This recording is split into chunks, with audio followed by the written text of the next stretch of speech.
पार्वती ने महादेव को पाने के लिए सब कुछ छोड़ दिया, लेकिन क्या वे तब भी अपने निर्णय पर अडिग रहेंगी जब सप्तऋषि स्वयं उनके प्रेम पर प्रश्न उठाएंगे? तो अब यहाँ पे सप्तऋषि कहाँ से आ गए? तो ये स्वयं भगवान शिव की ही एक अद्भुत लीला है।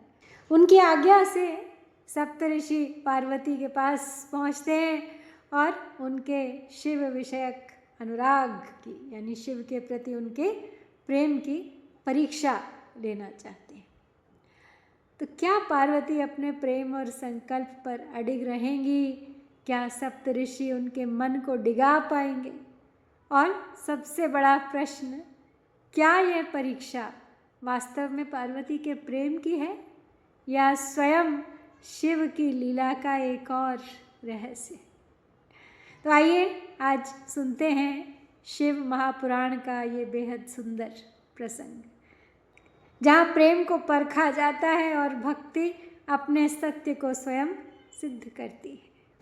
नारद उवाच गतेषु तेषु देवेषु विधि विष्णुआदिकेषु च सर्वेषु मुनिषु प्रीत्या किं बभूव ततः परम् किं कृतं शम्भुना तात वरं दातुं समागतः कियत्कालेन च कथं तद्वद प्रीतिमावह।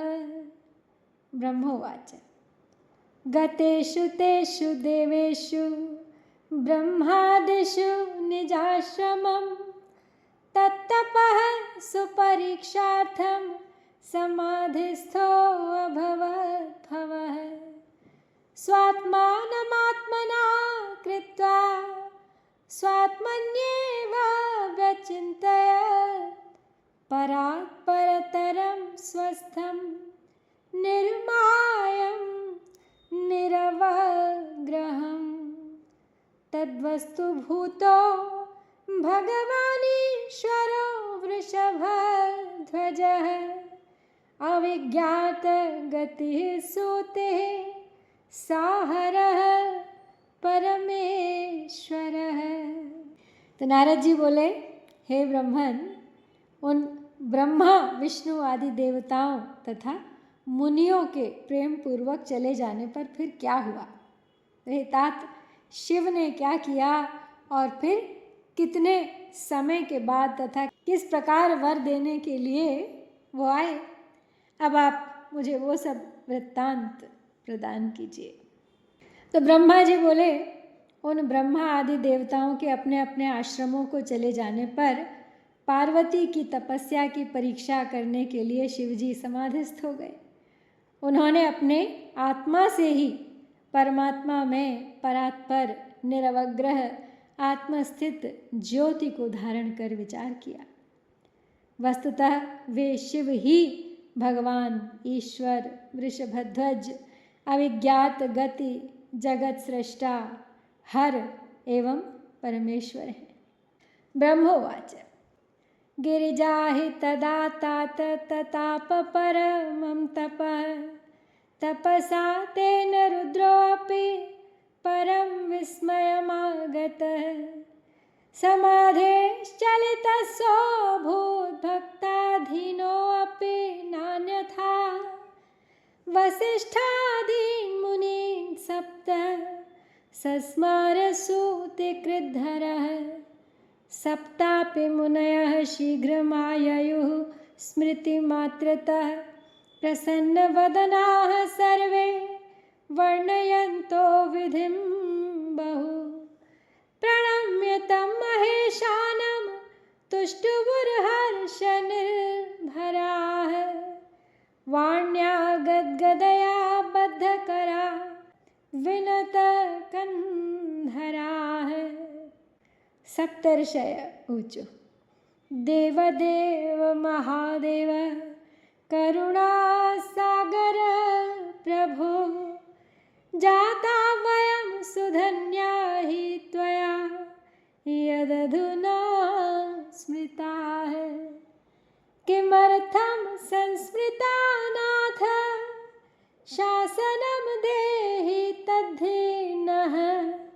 स्वदास सदृशीं स्वामिन् कृपां कुरु नमोऽस्तुते। ब्रह्मोवाच इत्याकर्ण्यमुनीनां तु विज्ञप्तिं करुणानिधिः प्रोवाच विहसन् प्रीत्या प्रोत्फुल्लनयनाम्बुजः। तो ब्रह्मा जी बोले नारद जी से कि हे तात, उसी समय पार्वती ने भी महाघोर तपस्या प्रारंभ की। उस तप से शंकर भी अत्यंत विस्मित हो गए। भक्तों के अधीन रहने वाले वे समाधि से विचलित हो गए। तब उन जगत सृष्टा हर ने अर्थात महादेव ने वशिष्ठ आदि का सप्तऋषियों का स्मरण किया। वे सभी सप्तऋषि भी शिवजी के स्मरण करते ही प्रसन्न मुख होकर अपने भाग्य की बहुत सराहना करते हुए वहाँ शीघ्र ही उपस्थित हो गए। उन महेश्वर को प्रणाम करके वे हर्षपूर्वक गदगद वाणी से हाथ जोड़कर तथा सिर झुकाकर उनकी स्तुति करने लगे। सप्तर्षि बोले, हे देव देव, हे महादेव, हे करुणा सागर, हे प्रभो, हम लोग धन्य हो गए जो आपने आज हम लोगों का स्मरण किया। हे नाथ, आपने किस लिए स्मरण किया है, हम लोगों को आज्ञा दीजिए। हे स्वामी, अपने दास के समान ही हम लोगों पर कृपा कीजिए, आपको हमारा बारंबार प्रणाम है। तो ब्रह्मा जी बोले, मुनियों की इस विज्ञप्ति को सुनकर विकसित कमल के समान नेत्रों वाले वे करुणानिधि हंसते हुए प्रेम पूर्वक कहने लगे। महेश्वर उवाच, हे सप्तमुनयस्ताताः शृणुतारं वचो मम अस्मद्धितकरायूयं सर्वज्ञानविचक्षणाः तपश्चरति देवेशी पार्वती गिरिजाधुना गौरीशिखरसंज्ञे हि पर्वते दृढमानसा मां पतिं प्राप्तुं कामा हि सा सखी सेविता द्विजाः सर्वान् कामान् विहाय अन्यान् परं निश्चयं आगता तत्र गच्छत यूयं मच्छासनान् मुनिसत्तमाः परीक्षां दृढतायास्तत्कुरुत प्रेमचेतसः सर्वथा छल संयुक्तं वचनीयं वचश्च वः न संशयः प्रकर्तव्यः शासनान् मम सुव्रताः। ब्रह्मोवाच इत्याज्ञप्ताश्च मुनयो जग्मुस्तत्र द्रुतं हिते यत्र राजते सा दीप्ता जगन्माता नगात्मजा तत्र दृष्टा शिवा साक्षात् तपः सिद्धिरिवा परा मूर्ता परमतेजस्का विलसन्ति सुतेजसा हृदा प्रणम्यतां ते तु ऋषयः सप्तसु व्रताः सन्नता वचनं प्रोचुः पूजिताश्च विशेषतः। ऋषय ऊचुः शृणुशैलसुते देवी किमर्थं तप्यते तपः इच्छसि त्वं सुरं कं च किं फलं तद्वदाधुना। तो महेश्वर बोले, हे सप्तर्षिगण, सप्तऋषियों से कि आप लोग सभी प्रकार के ज्ञान में विचक्षण हैं तथा मेरा हित करने वाले हैं, तो हे तात मेरी बात सुनिए। इस समय गौरी शिखर नामक पर्वत पर देवेशी पार्वती गिरिजा अत्यंत दृढ़ चित्त से तपस्या कर रही है। हे ऋषियों, सखियों से सेवित उसने अपनी समस्त कामनाओं का त्याग कर बड़ी दृढ़ता के साथ मुझे अपना पति बनाने का निश्चय कर लिया। तो हे मुनिश्रेष्ठों, आप लोग मेरी आज्ञा से वहाँ जाइए और उसके प्रेम और दृढ़ता की परीक्षा कीजिए। हे सुव्रतो, मेरी आज्ञा है कि आप लोग उससे सर्वथा छल युक्त वचन कहिए, इसमें संशय न कीजिए। तो ब्रह्मा जी बोले, शिव जी की आज्ञा प्राप्त कर मुनिगण उसी समय उस स्थान पर गए जहाँ जगन माता पार्वती तपस्या कर रही थी। उन लोगों ने वहाँ साक्षात दूसरी तपह सिद्धि के समान तेज से देदीप्यमान और परम तेज की मूर्ति स्वरूपा पार्वती को देखा। तो हे सुब्रतो, उन सप्तऋषियों ने हृदय से पार्वती को प्रणाम करके उनसे विशेष रूप से सत्कृत हो विनम्र होकर ये वचन कहा। तो ऋषिगण बोले, हे शैल सुते देवी, सुनो, तुम किस उद्देश्य से तपस्या कर रही हो? तुम किस देवता को प्रसन्न करना चाहती हो और क्या फल चाहती हो, उसे हमें बताओ। ब्रह्मोवाच इत्युक्ता सा शिवा देवी गिरीन्द्रतनया द्विजैः प्रत्युवाच वचः सत्यं सुगूढ़मपि तत्पुरः। पार्वत्युवाच मुनीश्वराः संशृणुत मद्वाक्यं प्रीतितो हृदा ब्रवीमि स्वविचारं वै चिन्तितो यो धिया स्वया करिष्यथ प्रहासं मे श्रुत्वा वाचो ह्यसम्भवाः संकोचो वर्णनाद्विप्रा भवत्येव करोमि किम् इदं मनो हि सुदृढमवशं परकर्म कृत् जलोपरि महाभित्तिं चिकीर्षति महोन्नताम् सुरर्षेः शासनं प्राप्य करोमि सुदृढं तपः रुद्रः पतिर्भवेन्मे हि विधायेति मनोरथम् अपक्षो मन्मनः पक्षी व्योम्नि उड्डीयते हठात् तदाशां शङ्करः स्वामी पिपर्तु करुणानिधिः।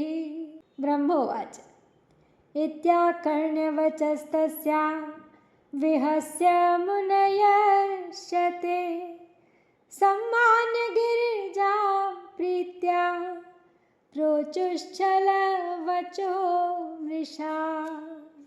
तो ब्रह्मा जी बोले, हे नारद, जब उन सप्तऋषियों ने इस प्रकार देवी पार्वती से कहा, तब वे सत्य तथा अत्यंत गोपनीय वचन उनके सामने कहने लगी। पार्वती बोली, हे मुनीश्वरों, मैंने अपनी बुद्धि से जो विचार किया है उसे आपके समक्ष प्रकट करती हूँ। आप लोग प्रेम पूर्वक मेरी बात सुने।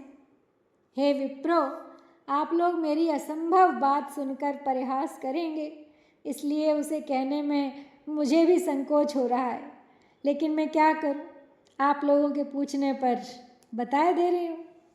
मेरा यह मन बड़ी दृढ़ता से हठपूर्वक दूसरे के वश में हो गया है। जल के ऊपर बहुत ऊंची दीवार उठाना चाहता है। सदाशिव ही पति हो ऐसा मनोरथ लेकर देवर्षि नारद की आज्ञा प्राप्त करके मैं अति कठोर व्रत कर रही हूँ।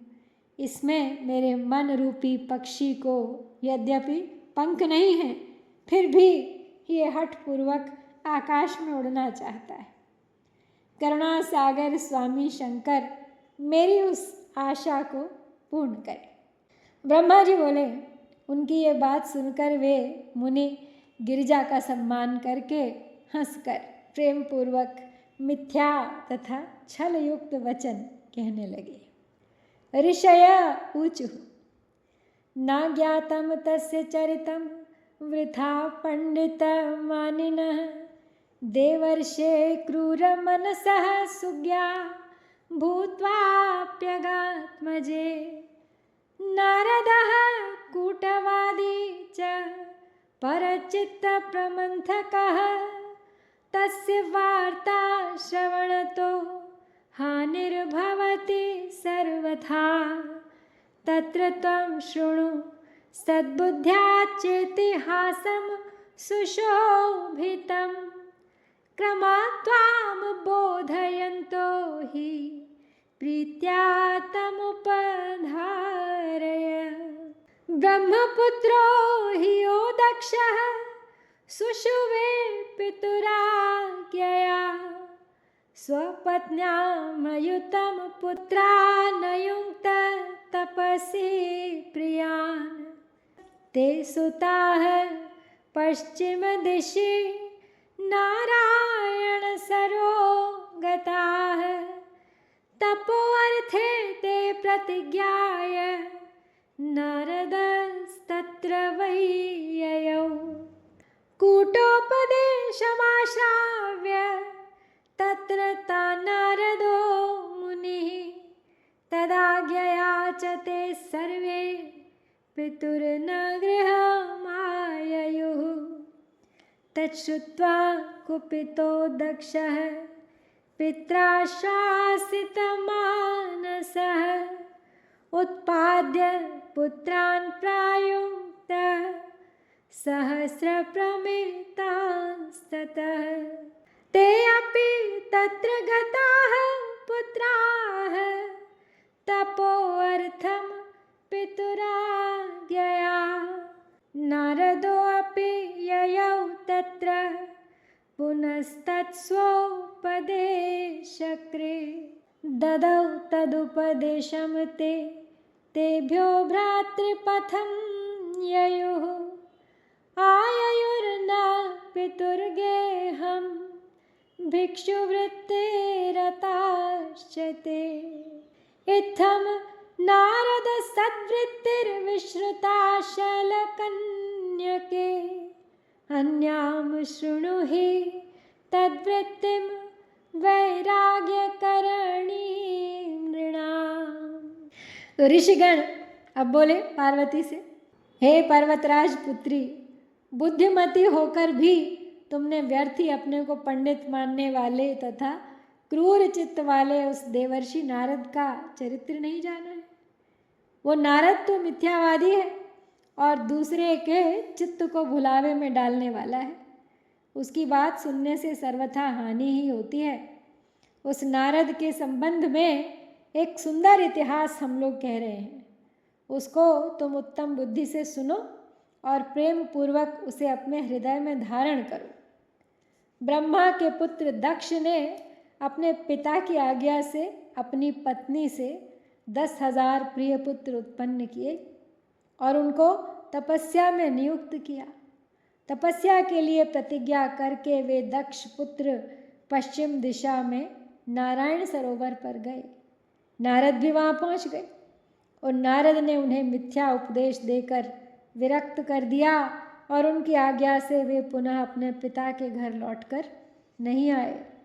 तो ये समाचार सुनकर दक्ष अत्यंत व्याकुल हो उठे। ब्रह्मदेव ने उन्हें धैर्य प्रदान किया। तदनंतर उन्होंने पुनः 1,000 पुत्र उत्पन्न किए और उन पुत्रों को भी तप कार्य में नियुक्त किया। वे भी अपने पिता की आज्ञा से वहीं तप करने के लिए गए। अब पुनः नारद वहाँ पहुँच गए और उन्हें भी अपना उपदेश दिया और उनका उपदेश मानकर वे भी अपने भाइयों के मार्ग पर चले गए और भिक्षावृत्ति में संलग्न हो गए। तो वे पुनः अपने पिता के घर लौट कर नहीं आए। तो नारद का तो ऐसा चरित्र है जो जगत में प्रसिद्ध है। ये शैलपुत्री मनुष्यों को विरक्त करने वाले उनके अन्य चरित्र को भी सुनो।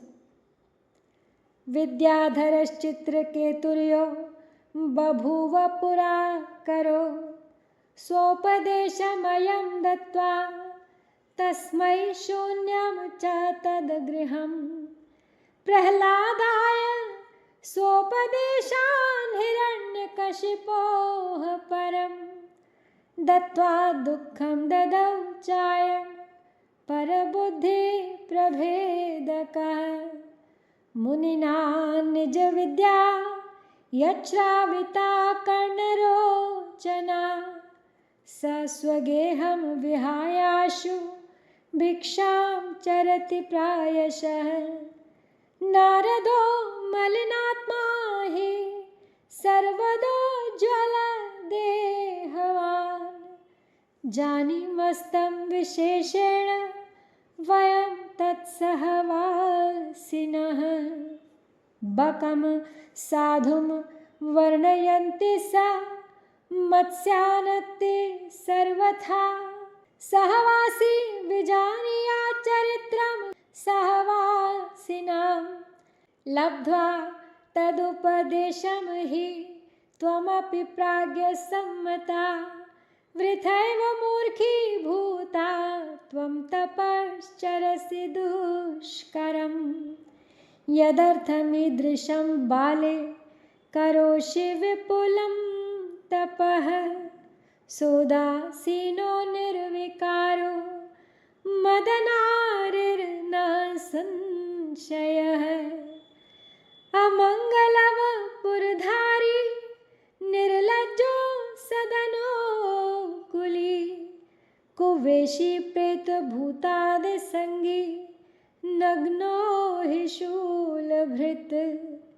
सधूर्तस्तव विज्ञानं विनाश्य निजमायया। मोहयामास सद्युक्त्या कारयामास वै तपः। ईदृशं हि वरं लब्ध्वा किं सुखं सम्भविष्यति। विचारं कुरु देवेशि त्वमेव गिरिजात्मजे। तो नारद के बारे में अब वो सप्तऋषि उन्हें एक अन्य कथा सुना रहे हैं। कहते हैं पूर्व समय में एक राजा था विद्याधर, जो चित्रकेतु नाम का राजा हुआ। उसको भी इसी नारद ने उपदेश देकर उसका घर सूना कर दिया था।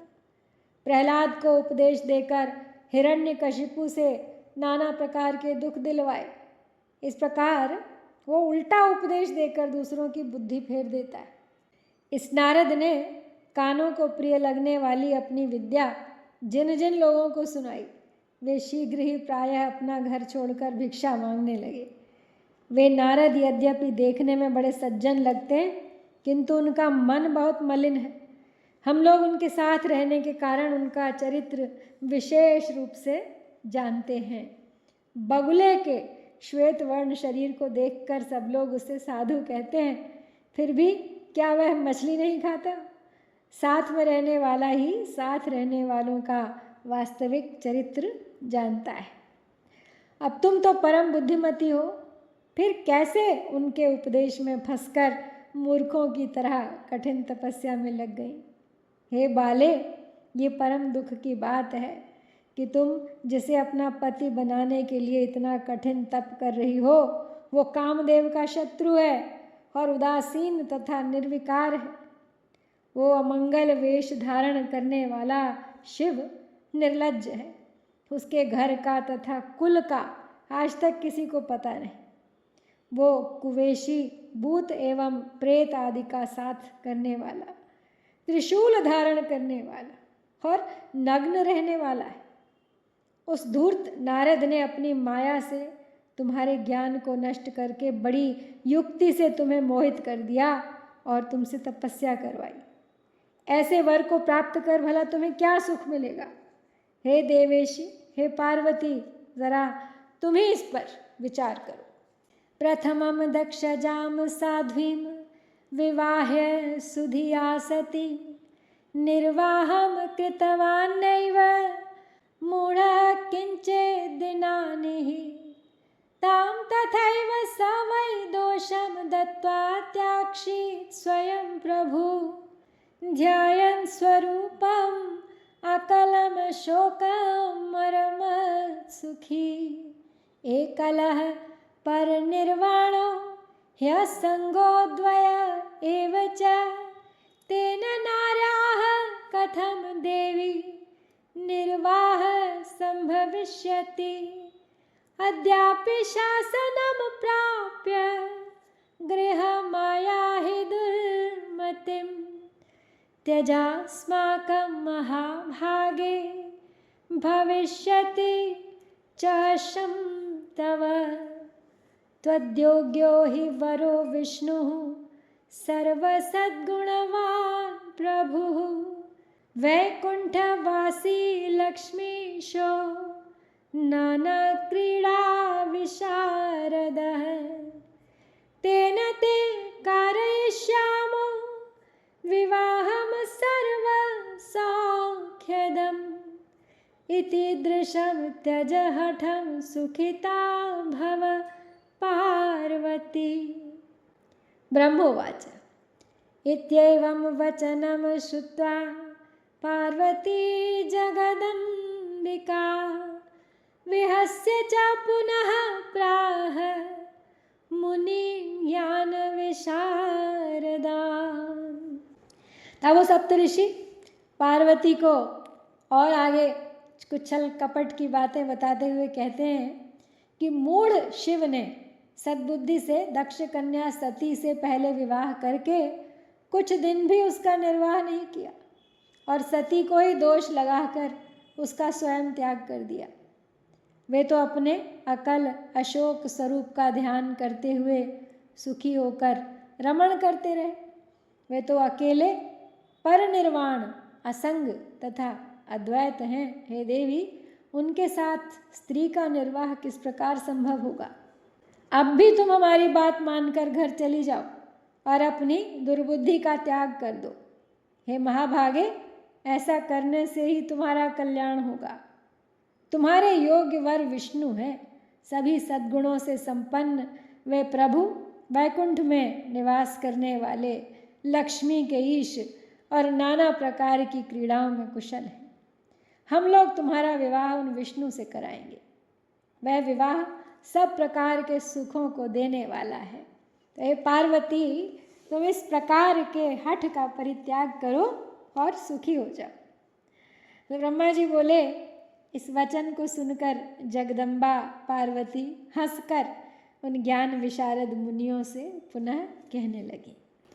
पार्वत्युवाच सत्यं भवद्भिः कथितं स्वज्ञानेन मुनीश्वराः परन्तु मे हठो नैव मुक्तो भवति हे द्विजाः स्वतनोः शैलजातत्वात् काठिन्यं सहजं स्थितम् इत्थं विचार्य सुधिया मां निषेद्धुं न चार्हथ सुरर्षेर्वचनं पथ्यं त्यक्ष्येनैव कदाचन गुरुणां वचनं पथ्यमिति वेदविदो विदुः गुरूणां वचनं सत्यमिति येषां दृढा मतिः तेषामिहामुत्र सुखं परमं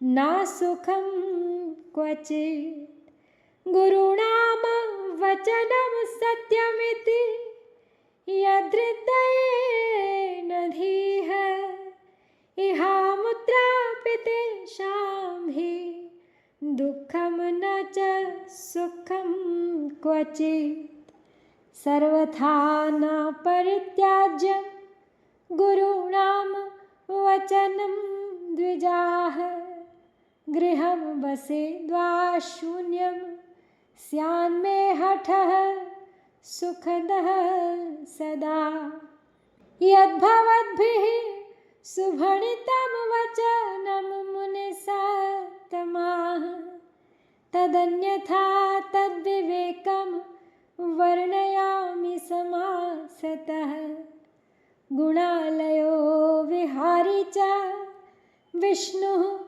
सत्यं प्रकीर्तितः सदाशिवो गुणः प्रोक्तस्तत्र कारणमुच्यते शिवो ब्रह्मा विकारः स भक्तहेतोर्धृता कृतिः प्रभुतां लौकिकीं नैव सन्दर्शयितुमिच्छति अतः परमहंसानां धार्यते सुप्रिया गतिः अवधूतस्वरूपेण परानन्देन शम्भुना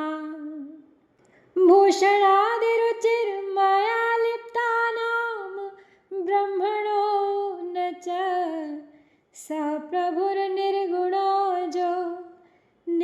मायो अलक्ष्य गतिर्विराट। तो पार्वती बोली उन सप्तऋषियों से कि हे मुनिगण, आप लोग यद्यपि अपने विचार से सत्य कह रहे होंगे, किंतु हे द्विजो, मेरा हठ नहीं छूटेगा। पर्वत से उत्पन्न होने के कारण मेरे इस शरीर में काठिन्य एवं हठ का होना स्वाभाविक है। ऐसा अपनी बुद्धि से विचार कर हे ब्राह्मणों, मुझे तपस्या से मना मत कीजिए। मेरे लिए नारद जी का वचन सर्वथा हितकर है।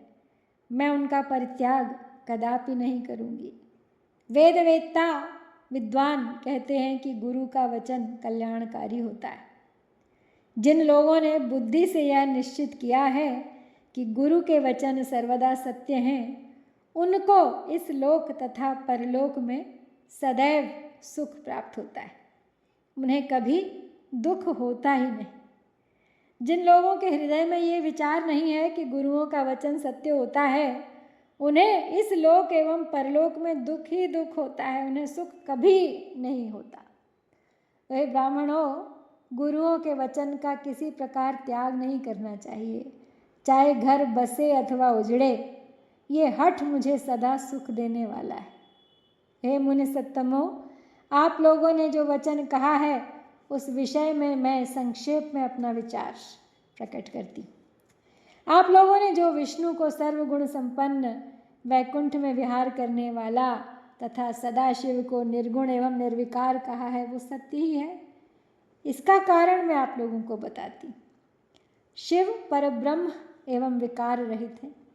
वे भक्तों के लिए ही शरीर धारण करते हैं।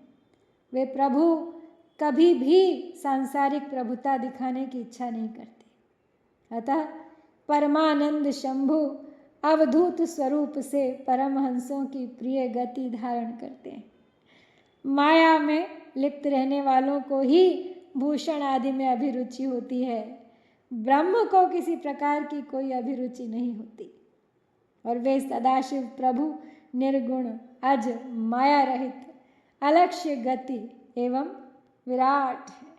धर्म जात्यादिभिः शंभुर्नानुगृह्णाति वै द्विजाः गुरोरनुग्रहेणैव शिवं जानामि तत्त्वतः चेच्छिवः साहि मे विप्रा विवाहं न करिष्यति अविवाह सदाहं स्याम सत्यं सत्यं वदाम्यहम् उदयति यदि भानुः पश्चिमे दिग्विभागे प्रचलति यदि मेरुः शीततां याति वह्नि विकसति यदि पद्मं पर्वताग्रे शिलायां न हि चलति हठो मे सत्यमेतद् ब्रवीमि।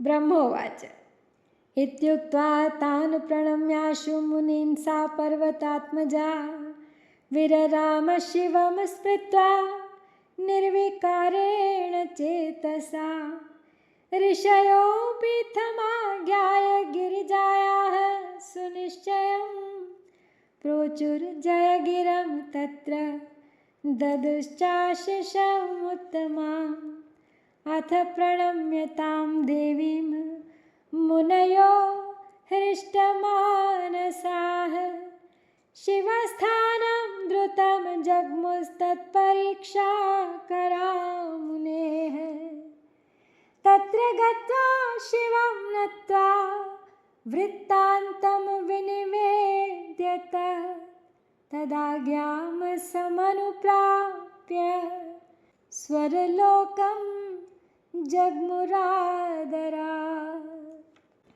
तो आगे कहती हैं पार्वती कि हे द्विजो, धर्म जाति आदि के द्वारा ही शंभु का अनुग्रह नहीं होता है।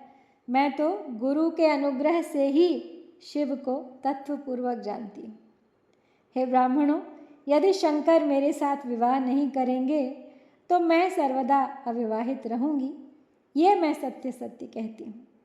चाहे सूर्य पश्चिम दिशा में उदय हो, सुमेरु चलायमान हो जाए, अग्नि शीतल हो जाए, पर्वत पर कमल खिलने लगे, किंतु मेरा हठ नहीं डिगेगा, ये मैं सत्य कहती हूँ। तो ब्रह्मा जी बोले, ये कहकर और उन मुनियों को प्रणाम करके वे पार्वती विकार रहित चित्त से शिव जी का स्मरण कर मौन हो गई। तदनंतर ऋषियों ने भी पार्वती का ये निश्चय जानकर उनकी जय जयकार की और उन्हें उत्तम आशीर्वाद प्रदान किया। हे मुने, शिवा की परीक्षा करने वाले वे मुनिगण उन देवी को प्रणाम करके प्रसन्न चित्त होकर शीघ्र ही शिव स्थान को चले गए। अब वे लोग वहाँ जाकर शिव को प्रणाम करके उस वृत्तांत का निवेदन कर उनकी आज्ञा प्राप्त करके आदरपूर्वक स्वर्गलोक को चले गए। तो सच्चे प्रेम की पहचान ये नहीं कि उसके मार्ग में कोई परीक्षा ना आए, बल्कि ये है कि परीक्षा आने पर भी मन अपने सत्य से ना डिगे। पार्वती का शिव प्रेम हमें यही सिखाता है कि जिस प्रेम में श्रद्धा, साधना और समर्पण हो, उसे कोई तर्क, कोई बाधा और कोई परीक्षा विचलित नहीं कर सकती। तो इसके साथ ही श्री शिव महापुराण के अंतर्गत द्वितीय रुद्र संहिता के तृतीय पार्वती खंड में सप्तर्षि कृत परीक्षा वर्णन नामक ये 25वां अध्याय यहाँ पर पूर्ण होता है। शीघ्र लौटूंगी आगे की कथा लेकर। ओम श्री सांब शिवाय नमः। जय भारत।